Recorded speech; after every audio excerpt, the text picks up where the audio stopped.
საღამოშვიდობის და დღის მთავარ თემებს ეთუნა ინსკირველი გაგაცნობთ, მანამდე რას ვნახავთ მთავარში. ორად გაყოფილი ქართული ოცნება რა გახდა დაპირისპირების მიზეზი მმართველ გუნდში. როდესაც ეს ადამიანები თან სიტყვა გუნდს ახსენებენ, ალბათ მათ გუნდი წარმოუდგენიათ ფრინველთა. ადამიანებმა თავი მიზნით შეურაცხყოფილება. ვის შეცვლის ეკაბესელიას? ლევან მურუსიძე თბილისის სააპელაციო სასამართლოში უვადოდ გამწეს და რასაც ხადებენ მოლაშვილის და მიქიაშვილის ოჯახის წევრები. ამ საქმეებთან მიმართებაში მას დანაშაული აქვს ჩადინილი, პასუხი უნდა აგოს. უვადოდ გამწესებული მოსამართლის გახმაურებული საქმეები. ამ ფორმით თავისი კოლეგებისთვის სასამართლო სისტემის შიგნით დაემტკიცებინა კიდევ ერთხელ საკუთარი ძალაუფლება. ირაკლი კობახიძის და გიორგი მიქაუტაძის შეხვედრის დეტალები. გიორგი გიორგანაშვილი უდანაშაულოა. გიორგი გიორგანაშვილის მიმართ არ იყო არც ერთი პარემტკიცებულება. ირაკლი ქორიძეს კი 15 წლით პატიმრობა შეეფარდა. გავაცაჭრეთ მომავალში და საკითხზე არ დავდო. თბილისის საქალაქო სასამართლოს გადაწყვეტილება დღის ამბებში 10-ზე. ვინ ხელმძღვანელებს იურიდიულ კომიტეტს და რა ბედიელის საკონსტიტუციო უმრავლესობას? ეს კითხვები ეკაბესელიას გუშინდელმა გადაწყვეტილებამ გააჩინა. გაჩნდა ახალი დაპირისპირებაც მოსამართლეთა სადავოს სიემ გუნდში ასრთა სხვადასხვაობა გამოიწვია, რამაც შესაძლოა საკონსტიტუციო უმრავლესობა დაშლამდე მიიყვანოს. გაჩენილ კითხვებს ქართული ოცნება უმრავლესობის სხდომის შემდეგ უპასუხებს, თუმცა ბესელიას შემცვლელის ვერსიები უკვე სახელდება. დაპირისპირების მთავარი ფიგურანტი ცოტა ხნის წინ კომიტეტის თავმჯდომარეს შეხვდა. შეხვედრის დეტალებით სუდან დუმბაძე გვერდება. ახსანიშნავია, რომ ეკაბესელიამ შეხვედრის დასაწყისში შეხვედრამდე დაანონსა, რომ თუკი მას პარლამენტის თავმჯდომარესთან კითხვებზე პასუხის გაცემა მოუწევდა, ეს პასუხები და მათ შორის საუბარი არ იქნებოდა ტკბილი და როგორც გაირკვა, მასსა და პარლამენტის თავმჯდომარეს შორის მართლაც არსებობს აზრთა სხვადასხვაობა იურიდიული კომიტეტის თავმჯდომარესა და მისი პირველი მოადგილის კანდიდატურებთან დაკავშირებით. ბესელიამ კობახიძეს შეთავაზა, რომ ის ჩაანაცვლოს ქედევან ფოფხაძემ, თუმცა რა პასუხი ჰქონდა ირაკლი კობახიძეს, ეს ჩვენთვის უცნობია. საბოლოო გადაწყვეტილება ბიუროს სხდომაზე უნდა გაირკვეს. ბესელია ასევე გამოეხმაურა გუნდის იმ წევრებს, რომლებიც მის გადადგომასა და მის მიზეზებს კრიტიკით შეხვდნენ. ის ამბობს, რომ პრინციპები და ღირებულებები არის მას თანამდებობაზე მისთვის ყველაზე მაღლა და ასევე ამბობს, რომ კომიტეტის წევრად ის დარჩება მანამ, ვიდრე კომიტეტის უმრავლესობა მის პრინციპებს გაითვალისწინებს. საუბრეთ რამდენიმე საკითხზე, მათ შორის არის რამდენიმე თემა, რომელიც მე მიმყავდა როგორც კომიტეტის თავმჯდომარეს და საჭიროა ამ თემების ორი კოორდინირება. შეეხება დროებით პირველი მოადგილის საკითხთან დაკავშირებით, ჩვენ განსხვავებული მოსაზრება გვაქვს. დავასახელე გედის კანდიდატურა და წინა სხდომა გადაიდო, არ დასრულებულა. კენჭისყრით იცით თქვენ, რომ გადავდეს სხდომა და ეს სხდომა უნდა დასრულდეს. ვინც არ იცის, რას ნიშნავს ფასეულობებისთვის და მორალური სტანდარტებისთვის, რომ შეიძლება იოლად დათმო თანამდებობა და მათ რომ უკვირთ ასეთ გადაწყვეტილება, რატო შეიძლება მიიღო, ასეთი ადამიანებისაც მესმის, იმიტომ რომ არიან პოლიტიკაში ადამიანები, ვისაც ურჩევნია კომფორტი, თანამდებობა, რაღაც მორალური კრიტერიუმების დაცვას. ასე რომ ნებისმიერ ადამიანს აქვს თავისი არჩევანი და ადამიანის ღირსება არის მის არჩევანში. და ამიტომაც მე ამ არჩევანის უფლება გავაკეთე ეს არჩევანი და მიმეჩერა სწორად გავაკეთე. კომიტეტში ვრჩები იქამდე, ვიდრე მშვიდად არ მექნება გული, რომ არ დაზიანდება საქმე, რასაც ვემსახურებოდი. ეკაბესელიას გუშინდელმა გადაწყვეტილებამ ახალი ტალღა წარმოშვა საპარლამენტო უმრავლესობაში დაპირისპირების. ქართული ოცნების წევრები ერთმანეთს ღიად დაუპირისპირდნენ, მათ შორის არის აზრთა სხვადასხვაობა მოსამართლეთა სიასთან დაკავშირებით, ასევე ბესელიას გადაწყვეტილებასთან დაკავშირებით და შესაძლოა ეს დაპირისპირება იმ დონემდე მივიდეს, რომ საკონსტიტუციო უმრავლესობა დაიშალოს. ქართული ოცნების ნაწილი ამას ტრაგიკულად არ აღიქვამს, თუმცა ნაწილი ამბობს, რომ ეს არის რიგითი პრობლემა, რომელსაც ისინი გუნდური ერთიანობით გადაჭრიან, ვის როგორ ესმის გუნდური მუშაობა და როგორ წარმოუდგენიათ საკონსტიტუციო უმრავლესობის მომავალი, ვნახოთ სიუჟეტში.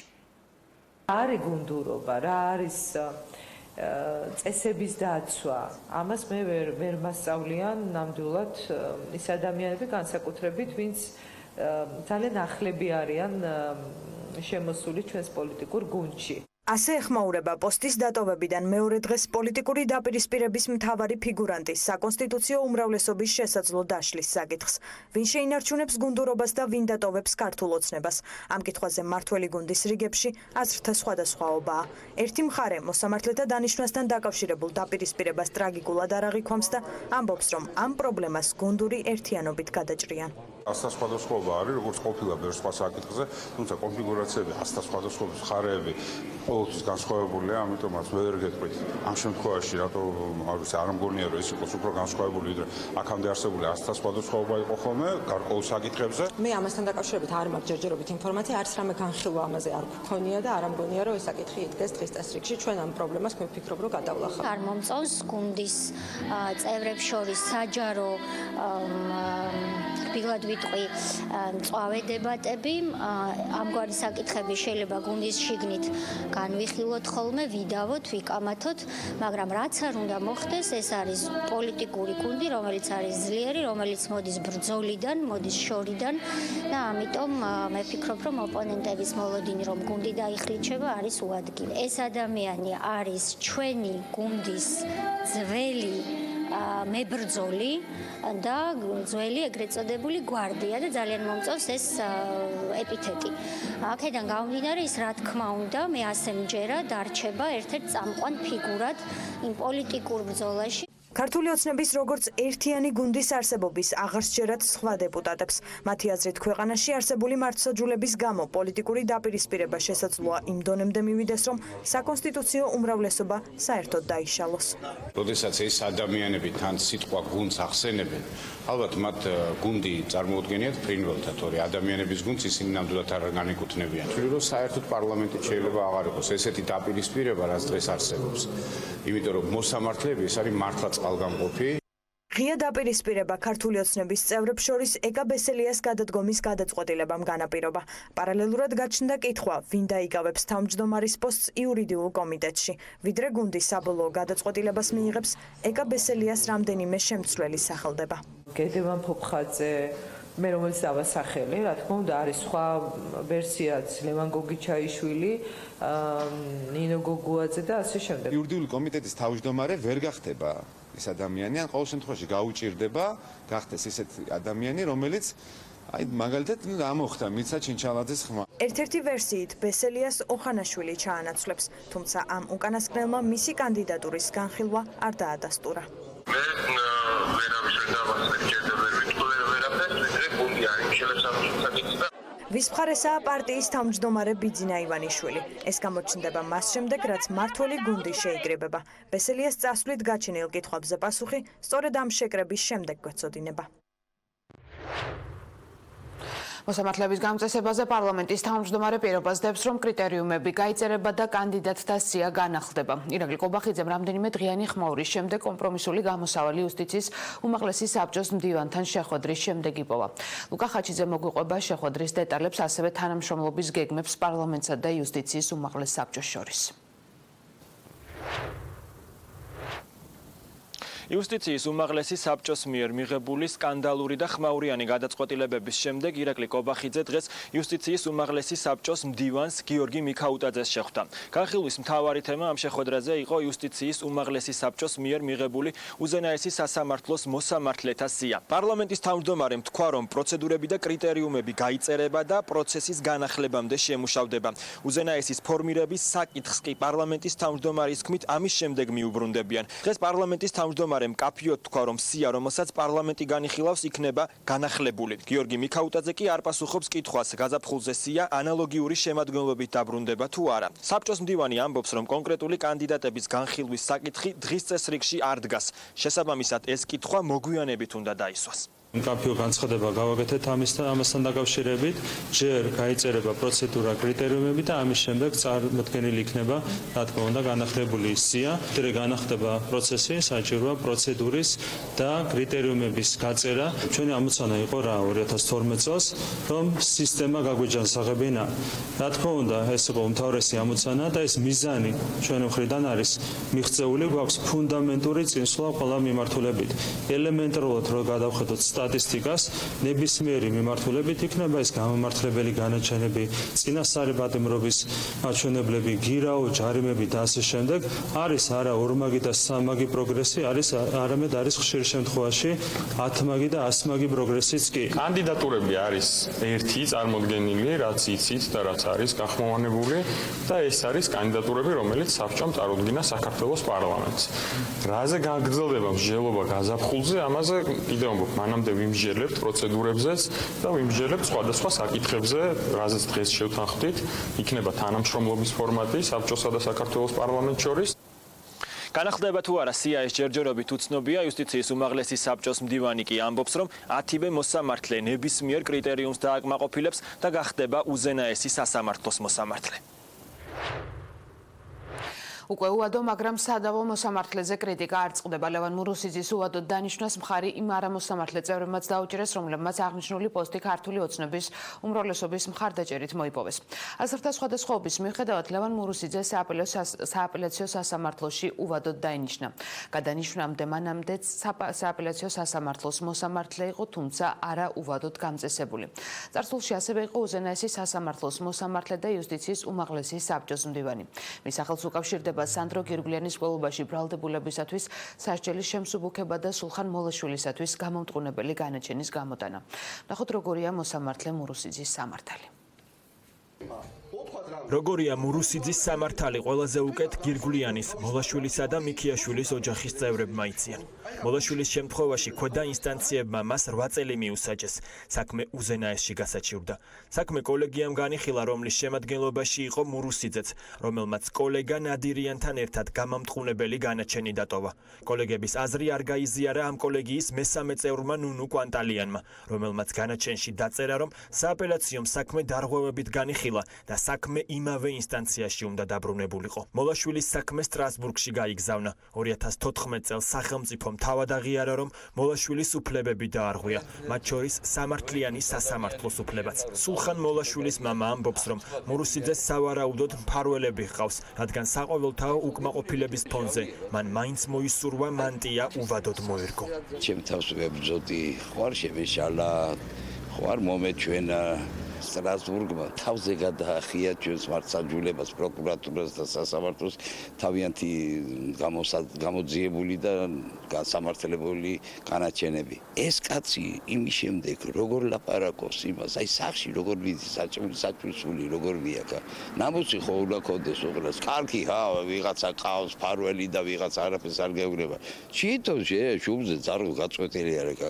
შედალოცილი ქვეყანა რო გაძაგებს, ქვეყანა რო ყელში ყავხარ ამოსული კიდე ლაპარაკობ რამეს და კიდევ ეს ამაყად გიჭირავს თავი. ლევან მურუსიძის კარიერაში ერთ-ერთი პირველი ფეხბურთელ გიორგი მიქიაშვილის საქმეა. პოლიციის მიერ ნაცემ სპორტსმენს მურუსიძემ ექსპერტიზა 50 დღის შემდეგ დაუნიშნა.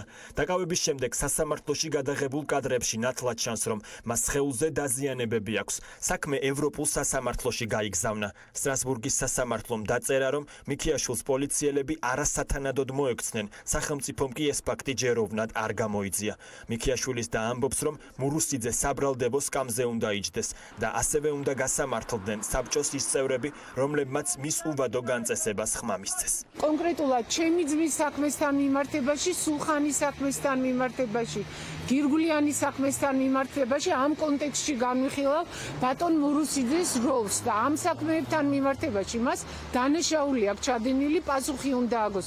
იმას ვხედავ, რომ მომხრეები აშკარად ყავს ბატონ მურუსიძეს ხელისუფლებაშიც და ოპოზიციაში. მესამე სექტორი სასამართლო რეფორმის წარუმატებლობასა და სასამართლო მმართველობაში კლანური სისტემის გაძლიერებაზე პასუხისმგებლობას მმართველ პოლიტიკურ ძალას აკისრებს. საბჭოს მიერ მურუსიძის უვადო დანიშნვას კი სასამართლო კლანის სხვა წევრებისათვის განკუთვნილ გზავნილს უწოდებენ, რომ მათი ძალაუფლება არ შესუსტებულა. ეს გადაწყვეტილება პირდაპირ არის დაკავშირებული უზენაესი სასამართლოს თემასთან და იმ სიის გადავადებასთან, რომელიც წარადგინა საბჭომ პარლამენტში და სწორედ იმის დასტურად, რომ ამ საკითხის გადავადების მიუხედავად საბჭო არაპირებს თავისი პოზიციების დათმობას, საბჭომ სასწრაფოდ მიიღო ეს გადაწყვეტილება, რომ უვადოდ დაენიშნა ლევან მურუსიძე და ამ ფორმით თავისი კოლეგებისთვის სასამართლო სისტემის შიგნით დაემტკიცებინა კიდევ ერთხელ საკუთარი ძალაუფლება და ერთიანობა. საბჭოს მოსამართლე წევრები არიან გავლენიანი ჯგუფის წევრები, ისინი იღებენ თავად გადაწყვეტილებას, მხოლოდ საკუთარი ვიწრო ინტერესებიდან გამომდინარე, რაც შეეხება რამდენიმე არამოსამართლე წევრებს, ვინც მხარი დაუჭირა ამ პროცესს, ისინი არიან ქართული ოცნების მიერ დანიშნული და ეს ის სია, რომელიც შეთანხმებული იყო ჩინჩალაძესთან და იმ ხალხთან, რომელიც სასამართლო სისტემას მართავს. იმიტომ რომ ამ მოძლიერებულ ჯგუფს სასამართლო სისტემაში ყავს თავისი დასაყრდენი პარლამენტშიც. ანუ ეს არამოსამართლე წევრები სამი ადამიანის გარდა არიან ძირითადად იმ ჯგუფის გაგრძელება, რომელსაც მართავს ჩინჩალაძე. მართველი გუნდი ლევან მურუსიძის უვადო მოსამართლედ განწესებას მძიმე გადაწყვეტილებას უწოდებს. ოცნებაში ამბობენ, რომ იუსტიციის უმაღლესი საბჭოს გადაწყვეტილებების მარეგულირებელი ნორმები უნდა დაიხვეწოს. იუსტიციის მინისტრმა თეატრულუკიანმა თქვა, რომ მურუსიძის მოსამართლეობა არც მანამდე მოსწონდა და არც მისი უვადო განწესება მოსწონს. ბატონი ლევან მურუსიძის გუშინ გამუდმივებას ასე ვიტყოდი, მან სრულიად სწორად და მართალი ბრძანა, რომ არც მანამდე მომწონდა მისი მოსამართლეობა და მით უმეტეს არ მომწონს მისი გამუდმივება, თუ ვინმე მე მეკითხება ჩემს სუბიექტურ მოქალაქისა და მინისტრის აზრს. მოსამართლე ლევან მურუსიძის უვადოდ განწესებას აპროტესტებს ევროპული საქართველოც. გამოუსწორებელ მდგომარეობას მივიღებთ უვადოდ დანიშნულ მოსამართლეთა ისეთ კორპუსს, რომლებიც დღითი დღე გააუარესებენ სასამართლოში მდგომარეობას. ეს არის ჯგუფი, რომელიც იყო ხელისუფლების მორჩილი, როგორც წინა ხელისუფლების დროს, ისე ახალი ხელისუფლების პირობებში. საბჭოს 11 წევრის გადაწყვეტილებით მურუსიძე სააპელაციოში უვადოდ განწესდა. ის ამ თანამდებობაზე იქნება 65 წლამდე, ანუ კიდევ 22 წელი. იაკერზაია საქმის განხილვას ხმაური და სიტყვიერი დაპირისპირება მოხდა განათლების კომიტეტის სხდომაზე. დეპუტატებს განათლების სამინისტროს შიდა აუდიტის დეპარტამენტის ინსპექტორების სამსახურის საქმიანობის ანგარიში უნდა მოესმინათ, თუმცა ოპოზიციის წარმომადგენლები აცხადებდნენ, რომ კომიტეტის სხდომაზე მინისტრი უნდა მისულიყო. მართველი გუნდის ოპონენტების განცხადებით ზუგდიდში მომხდარ შემთხვევაზე პოლიტიკური პასუხისმგებლობა სწორედ მიხეილ ბატიაშვილს ეკისრება.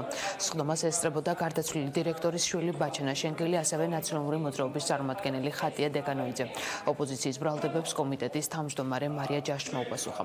მინისტრის არდასწრების გამო პარლამენტში განათლების კომიტეტის სხდომა გადაიდო.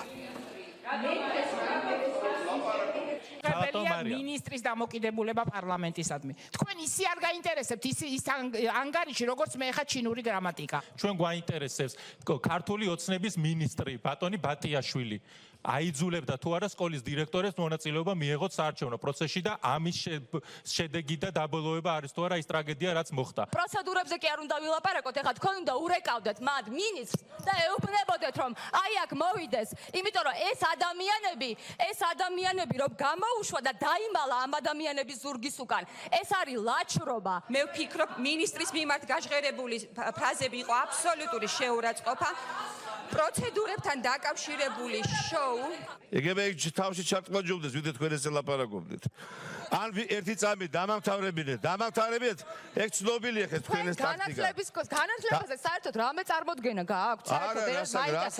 როგორ ელაპარაკებით ეხლა კოლეგა? აი შეხედე, ნუ ზდილობას მიხედეთ და ელემენტ უზრდილობას უჩადი ხართ. ვერ გამომიყვანთ მაგ იმაზე, ვერ გადამიყვანთ. ეს ცნობილი ის არის.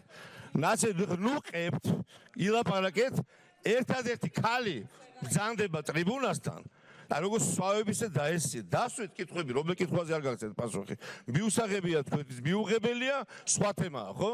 მაგრამ პასუხები ხო აქ ამ ადამიანს. 4 ადამიანთან, მათ შორის მინისტრთან იყო კონკრეტული შეკითხვები, შესაბამისად მეც ვფიქრობ, რომ ჩვენ თუ დღეს დაუსვამთ ამ კითხვებს სხვებს, ნუ საბოლოოდ სრულად ალბათ პასუხს ყველაფერზე ვერ მივიღებ დეპარტამენტის უფროსთან, მექნება მე ერთადერთი შეკითხვა. ამ 4 ადამიანთან და 3 თავის თანამშრომელთან მათ შორის იღებს თუ არა მთლიანად ამ პროცესზე პასუხისგებლობას. იმისთვის რომ სრულყოფილი ყოფილიყო განხილვა და პასუხები ყოფილიყო სრულყოფილი, აუცილებელი იყო რომ მინისტრიც ყოფილიყო წარმოდგენილი და მასაც გაეცა შეკითხვებზე პასუხი. პოლიტიკური პასუხისგებლობა არის სწორედ მინისტრის, რომ გასცეს საზოგადოებას იმ კითხვებზე პასუხი, რომელიც დაგროვდა თუ რატომ ავიწროვებთ საგანმანათლებლო სისტემაში მყოფ ადამიანებს წინასაარჩევნო. ნახევარი საათით ადრე გაირკვა, რომ მინისტრი არ მოდის. ეს არის ძალიან ცუდი შემთხვევა და ეს არის უპატივცემლობა პარლამენტის მიმართ. დღევანდელ შეხვედრაზე მინისტრის მონაწილეობა არ ქონდა დადასტურებული, ჩემთვის არ იყო დღეს პრინციპულად მინისტრის მონაწილეობა მნიშვნელოვანი, რადგან მინდოდა ყოფილიყო სამუშაო დეტალებზე ორიენტირებული და რეალურად მოგცემოდა საშუალება შიდა აუდიტის და ინსპექტორების სამსახურის მოსმენა 101 სკოლის შემთხვევაში. ოპოზიციის პროტესტ განათლების სამინისტრომ საგანგებო ბრიფინგით უპასუხა შიდა აუდიტის დეპარტამენტის ინსპექტორების სამსახურის უფროსმა ზუგდიდის მეექვსე სკოლაში არსებულ ხარვეზებზე ისაუბრა და აღნიშნა, რომ ხარვეზების ნაწილი, რომელიც უწყება იმ დროისთვის გამოავლინა, უკვე აღმოფხვრილია. უწყებაში განმარტავენ, რომ ანგარიშის მოსმენაზე მიხელ ბატიაშვილი მიწვეული არ ყოფილა და შესაბამისი მოთხოვნის შემთხვევაში მზადაა ყველა კითხვის პასუხი გასცეს. ოპოზიციის წევრებმა არ ისურვეს ჩვენი ანგარიშის და კონკრეტული შინაარსობრივი დეტალების მოსმენა. შესაბამისად, ნათელი გახდა, რომ ოპოზიციის წარმომადგენლებს ამ საკითხზე დეტალური ინფორმაციის მიღების ნაცვლად მხოლოდ პოლიტიკური ინტერესი ამოძრავებდათ. განათლების სამინისტროს ინსპექტორების სამსახურმა მოკვლევა დაიწყო მოქალაქის წერილის საფუძველზე სტანდარტული პროცედურით. საკითხი ეხებოდა სახელმწიფო ქონების უკანონო განკარგვას, სანიტარულ-ჰიგიენური პირობების დარღვევას, მოსწავლეთა სიცოცხლის და ჯანმრთელობისათვის საფრთხის შემცველ ინფრასტრუქტურულ მდგომარეობას, მათი არსებობა სკოლაში აღიარა სკოლის ადმინისტრაციამაც. რაც შეეხება ინფორმაციას, თითქოს სკოლის დირექტორი თანამდებობიდან გათავისუფლა, არის მიზანმიმართული სიცრუე. ამრჩევლის მოსყიდვა და ადმინისტრაციული რესურსის გამოყენება საერთაშორისო გამჭვირვალობა დარღვევების დროულ გამოძიებას ითხოვს. არასამთავრობო ორგანიზაციამ 2018 წლის საპრეზიდენტო არჩევნების შეფასების საბოლოო ანგარიში გამოაქვეყნა. ნახოთ კიდევ რა წერია დოკუმენტში და როგორ აფასებენ დასკვნას პოლიტიკურ წრეებში. ადმინისტრაციული რესურსების გამოყენება მიაღწია იმ მასშტაბებს, რასაც შეიძლება მნიშვნელოვანი გავლენაც ჰქონოდა არჩევნების შედეგებზე. საერთაშორისო გამჭვირვალობა საქართველოს 2018 წლის საპრეზიდენტო არჩევნების შეფასების საბოლოო ანგარიშს აქვეყნებს.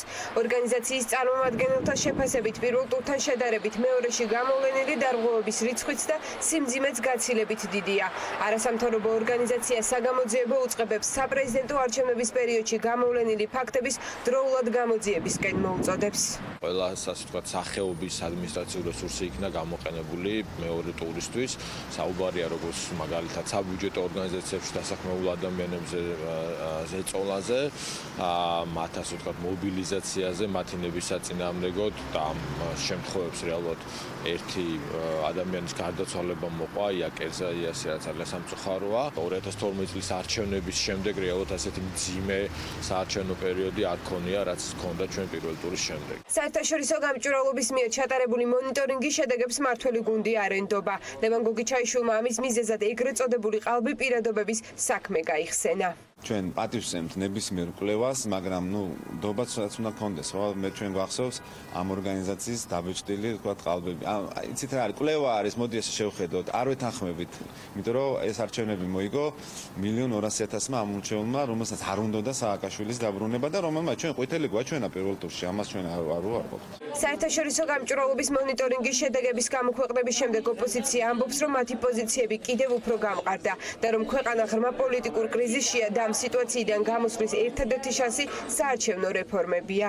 ეს კიდევ ერთხელ ადასტურებს იმას, რასაც ჩვენ ვამბობთ არჩევნების დღიდან, რომ რეალურად ბიძინა ივანიშვილმა ეს არჩევნები მოიპარა, მან ეს არჩევნები გააყალბა, იყიდა იმისთვის, რომ დაესვა საპრეზიდენტო სკამზე სალომე ზურაბიშვილი. ჩვენ ვართ ღრმა პოლიტიკურ კრიზისში და ამ კრიზისიდან გამოსვლისათვის ევროპული საქართველო მივიჩნდეთ, რომ საჭიროა პირველი გადავიდეთ პროპორციულ საარჩევნო სისტემაზე, მეორე შევცვალოთ ადმინისტრაციის დაკომპლექტების წესი, მესამე შემოვიღოთ დამოუკიდებელი საარჩევნო აუდიტორის და დამოუკიდებელი საარჩევნო პროკურორის პოსტები. არასამთავრობო ორგანიზაცია მონიტორინგი 2018 წლის 1 აგვისტოდან 16 დეკემბრის ჩათვლით ჩაატარა. განსაკუთრებით დიდი ოდენობით ნარკოტიკული საშუალებების საქართველოს ტერიტორიაზე შემოტანის ორგანიზებაში ბრალდებული მსახიობი გიორგი გიორგანაშვილი თბილისის საქალაქო სასამართლომ უდანაშაულო ცნო. ამავე ბრალდებით დაკავებული ირაკლი ქორიძე კი დამნაშავედ. დასკვნით სხდომაზე მოსამართლეს გიორგი გიორგანაშვილმა სიტყვით მიმართა და საკუთარ უდანაშაულობაზე ისაუბრა. ბახალა უკვე მშავდებულია სისხლის სამართლის სხვა საქმეზე, სადაც ნარკოტიკული საშუალებების შეძენაზე 8 წლით თავისუფლების აღკვეთა აქვს მისჯილი. შესაბამისად სამართლის დღევანდელი გადაწყვეტილების მიუხედავად საპატიმროს არ დატოვებს. ორგანიზებულ ნარკოდანაშაულში ბრალდებული გიორგი გიორგანაშვილი პირველმა ინსტანციამ უდანაშაულო ცნო. აღნიშნულ საქმეზე კიდევ ერთ ბრალდებულ ირაკლი ქორიძეს კი 15 წლით თავისუფლების აღკვეთა მიესაჯა. ბახალას ადვოკატმა დღეს მოსამართლეს გამბედაობა მოუწონა. ქორიძის უფლებადამცველმა კი გადაწყვეტილების მიმღები გააკრიტიკა და განაჩენის გასაჩივრება დაანოსა. ამ გადაწყვეტილებას ველოდით, ვინაიდან ჩვენ როგორც პროცესი აღვნიშნეთ და როგორც ახამდეც ვამბობდით, გიორგი გიორგანაშვილის მიმართ არ იყო არც ერთი მყარი მტკიცებულება ამ საქმეში წარმოადგენილი. ცხადია, იმ საქმეშიც ჩვენ იგივე აზრზე ვართ, რომ არ უნდა ყოფილიყო ის შედეგი, რაც დადგა და მას არ უნდა ჰქონდეს დღეს 8 წლის თავისუფლების აღკვეთა მისჯილი. სასამართლომ დაადასტურა, რომ ყოველგვარი ნაჭორავები და ჭორაობა, რომელიც მიმდინარეობდა სხვათა შორის სამწუხაროდ მაღალი პოლიტიკური თანამდებობის პირებისგან ბახალასთან დაკავშირებით აღმოჩნდა სისრუე. ლოგიკურს არაფერს არ ველოდი და ვაშა ამ მოსამართლის სიმამაცეს, რომ ამ სისტემის რაღაც ბჭალებიდან ამოტოკა, ამოცურა და მაინც თავისი გააკეთა. მე და გიორგის ამ ქვეყნის, ამ სისტემის, ამ სივრცის იმედი უკვე 2 წელია დაკარგულება. ირაკლი ქორიძის მიმართ რა თქმა უნდა დაწუხარი უკვე ყოფილიყო განაჩენით, რომელიც სასამართლომ გამოაცხადა.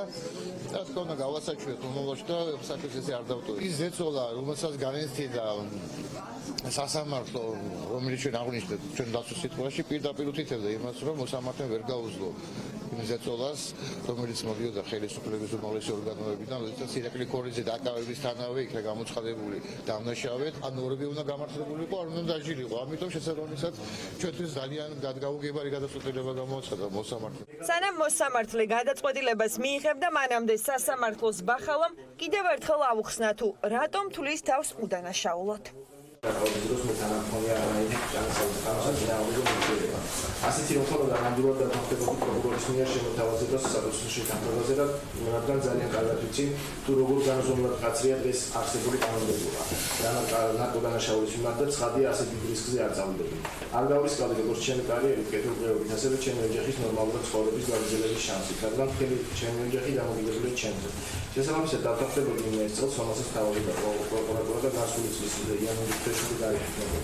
მაგრამ ჩემთვის წარმოუდგენელია, რომ შეიძლება ვაღიაროს ერთმანეთს, რომელიც მიაჩნია. ნაწილობრივ უკმაყოფილო დარჩა სასამართლოს გადაწყვეტილებით სახელმწიფო ბრალდება, რომელიც ირწმუნებოდა, რომ გიორგი გიორგანაშვილსა და ირაკლი ქორიძეს ორგანიზებულად დიდი ოდენობით ნარკოტიკული საშუალებები საქართველოს ტერიტორიაზე უკანონოდ შემოჰქონდათ. ბრალდების მხარეს მიაჩნია, რომ საკმარისი მტკიცებულებები იყო წარდგენილი ბრალდების მხარეს. თუ რას დაეყრდნო სასამართლო აღნიშნული გადაწყვეტილების გამოტანისას, ამას ჩვენ გავიგებთ მას შემდეგ, რაც ჩაგვარდება სასამართლოს დასაბუთებული გადაწყვეტილება. მიუხედავად იმისა, რომ პირველმა ინსტანციამ ბახალა უდანაშაულო ცნო, ის პატიმრობაში მაინც რჩება, რადგან ამავე ინსტანციის გადაწყვეტილებით მსახიობს დიდი ოდენობით ნარკოტიკული საშუალებების უკანონოდ შეძენა შენახვისთვის 8 წლით თავისუფლების აღკვეთა აქვს მისჯილი. საბოლოოდ დაიმსხვრა მითი პატრიარქის მწყემსი კეთილობის შესახებ. ჭყონდიდელი მიტროპოლიტი პატრიარქის წინააღმდეგ და სკანდალური განცხადება.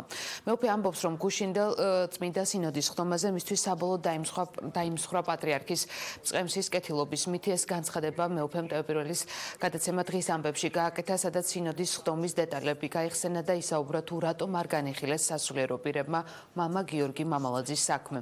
მეუფე პეტრე ამბობს, რომ სინოდი გუშინ მოწოდების სიმაღლეზე ვერ იყო. იანვარში კომისიის შექმნამდე არ მისულა საქმე, როგორც მე დავიწყე, წინასწარ მოვითხოვე, მაშინ როდესაც საუბრობდი ჯერ უკრაინის თემაზე და შემდეგ თქვი, რომ უკრაინის საკითხის გარდა მაგ ასევე აუცილებლად მიმაჩნია, რომ წმინდა სინოდი იქნეს განხილული ჩვენი უდანაშაულო მღვდლის თემა და ციანიდის საქმე. მითხრეს რეპლიკებით, რომ როდესაც ამოიწურება საკითხი უკრაინის შესახებ, შემდეგ გადავალ სხვა საკითხებზე. სხვა საკითხებიც გაგრძელდა და ბოლოს როდესაც მივედი მიკროფონთან და დავიწყე საუბარი, ამინდა საჯაროდ ეს თქვა და იცოდეს ქართულმა საზოგადოებამ, რომ პატრიარქი წამოდგა და შებრუნდა ღვთისმშობლის ხატისკენ, ანუ სინოდის დასრულების ლოცვა დააწყებია მის გვერდით მყოფ მღვდელთავას. რომელთაც მიმაჩნია, რომ ასევე დათურა სამსახური გაუწიეს მას და მე დღეს სრული პასუხისგებლობით ვაცხადებ, რომ არსებული გაჩენილი ბზარი, რომელიც ჩემში არსებობდა გარკვეული პერიოდის და განსაკუთრებით ბოლო მოვლენების შემდეგ, გუშინ საბოლოოდ დაიმსხვრა მითი პატრიარქის ცხენსიკეთილობის შესახებ. ჩემთვის პირადად როგორც ჭყონდიდელი მიტროპოლიტისათვის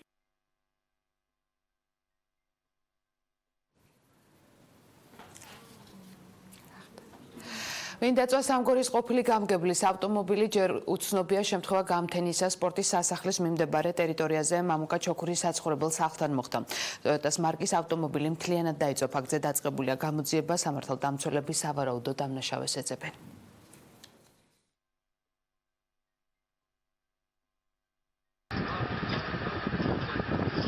არაფერს არ უკავშირებ, ვერაფერს ვერ უკავშირებ სამწუხაროდ. ეხლა პოლიტიკურს ვითუმეტეს ეხლა პოლიტიკურად ესეთი რაღაცა არ ხდება. ცეცხლი რო ეკიდა მაშინ სახლში იმყოფებოდი დაახლოებით რომისა 6-ის ნახევარს. სათვალთვალო ვიდეო კამერები ბევრია და სავარაუდოდ იქნება დაფიქსირებული რა მოხდა და ამას უკვე პოლიცია გაარკვევს. წინა ფაქტთან დაკავშირებით გამოძიება თუ არის დასრულებული ბატონო და თუ იცით რამე ამ ფაქტის შესახებ. წინა ფაქტთან დაკავშირებით უკვე ახლა მე-4 წელი მიდის და ნუ გარკვეული არაფერი არ არის. მეორე შემთხვევა იყო, ერთი და იგივე ქმედება და ეხლა ეს უბრალოდ ისე არ არის. ვერ მივატოვებ უყურადღება. უბედური შემთხვევა თბილისში აეროპორტის დასახლებაში ახალ დაქორწინებული წყვილი გარდაცვლილი იპოვეს. პირველადი ვერსიით ცოლ-ქმარი ბუნებრივი აირის გაჟონვის შედეგად დაიღუპა. ადგილზე მთელი ღამის განმავლობაში მობილიზებული იყვნენ სამართალდამცველები, ახალ დაქორწინებულები გირით ცხოვრობდნენ ცხედრების საკუთარ საცხოვრებელ სახლებში უკვე გადაასვენეს. ფაქტზე მიმდინარეობს გამოძიება.